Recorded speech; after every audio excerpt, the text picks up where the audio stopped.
السلام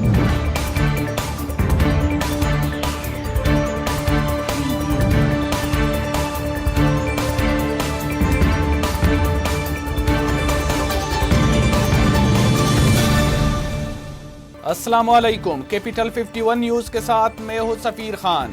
سب سے پہلے ہیڈ لائنز۔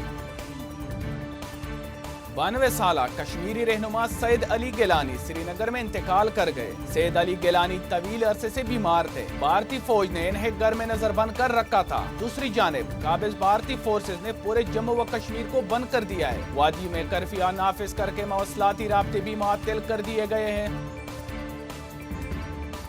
طویل علالت کے بعد گزشتہ روز حالق حقیقی سے جا ملنے والے سینئر حریت پسند کشمیری رہنما سید علی گیلانی کے نمائندہ خصوصی عبداللہ گیلانی کے مطابق بھارتی فوج نے سید علی گیلانی کا جسد حقیقی قبضے میں لیا ہے۔ ہمیں نہیں معلوم کہ سید علی گیلانی کی تدفین کہاں کی گئی ہے۔ ISPR کے مطابق army chief general Qamar Javed Bajwa نے سینئر کشمیری حریت رہنما سید علی گیلانی کے انتقال پر اظہار افسوس کرتے ہوئے کہا، ان کی قربانیاں اور جدوجہد کشمیریوں کے بھارتی قبضے کے خلاف ناقابل تسخیر عزم کی علامت ہے۔ آزاد کشمیر حکومت نے سینئر کشمیری حریت پسند رہنما سید علی گیلانی کی وفات پر وادی میں 3 روزہ سوگ کا اعلان کیا ہے، جبکہ وادی میں 1 روز کی عام تعطیل ہوگی۔ آزاد کشمیر کے تمام ضلعی ہیڈ کوارٹرز میں سید علی گیلانی کی غائبانہ نماز جنازہ ادا کی جائے گی۔ کرونا وائرس کی نئی قسم سامنے آنے سے متعلق عالمی ادارہ صحت کے مطابق کرونا کی یہ قسم لوگوں میں ویکسینیشن یا پچھلے انفیکشن سے پیدا ہونے والی قوت مدافعت کو نظر انداز کر سکتی ہے۔ MU کی پہلی بار نشاندہی کولمبیا میں جنوری 2021 میں ہوئی۔ پاکستان میں گزشتہ 24 گھنٹوں کے دوران ملک بھر میں کرونا کے 61,651 ٹیسٹ کیے گئے، جن میں سے 4,103 افراد میں وائرس کی تصدیق ہوئی۔ وائرس سے 89 افراد انتقال کر گئے۔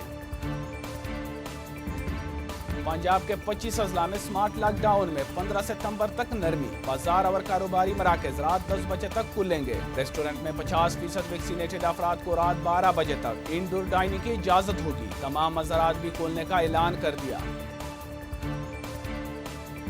سندھ ہائی کورٹ نے کراچی میں اہم سڑکوں کی مستقل بندش کے خلاف درخواست کی سماعت کے دوران ٹریفک پولیس حکام پر اظہار برہمی کیا ہے۔ پولیس حکام سے سڑکوں کی مستقل بندش کی وجوہات طلب SP ٹریفک نے بتایا۔ سڑکوں کو ٹریفک کی دباؤ کو کم کرنے کے لیے بند کیا گیا۔ سماعت کے دوران پولیس کا پرائیویٹ ٹھیکیدار کو پارکنگ کے لیے ٹھیکے پر دینے کا انکشاف بھی ہوا۔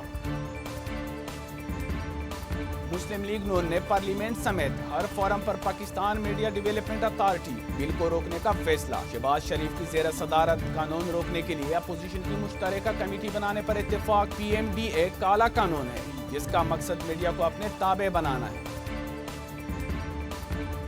مسلم لیگ نون کے سینئر رہنما احسن اقبال نے کہا، آئندہ الیکشن میں اگر کسی نے 2018 کا ریپلے کرنے کی کوشش کی تو ملک میں بغاوت ہوگی۔ افغانستان کو نمائندہ حکومت کا درس دیتی ہے، لیکن ادھر حکومت اپوزیشن کے بغیر انتخابات کرانا چاہتی ہے۔ پرتگال سے تعلق رکھنے والے star footballer Cristiano Ronaldo international men's football میں سب سے زیادہ گول کرنے والے کھلاڑی بن گئے۔ بدھ کے روز آئرلینڈ کے خلاف 110واں انٹرنیشنل گول کر کے ایران کے سابق فٹ بالر علی دائی کا 109 گولز کا عالمی ریکارڈ توڑ دیا۔ مزید خبروں اور اپڈیٹس کے لیے دیکھتے رہیے کیپٹل 51 نیوز۔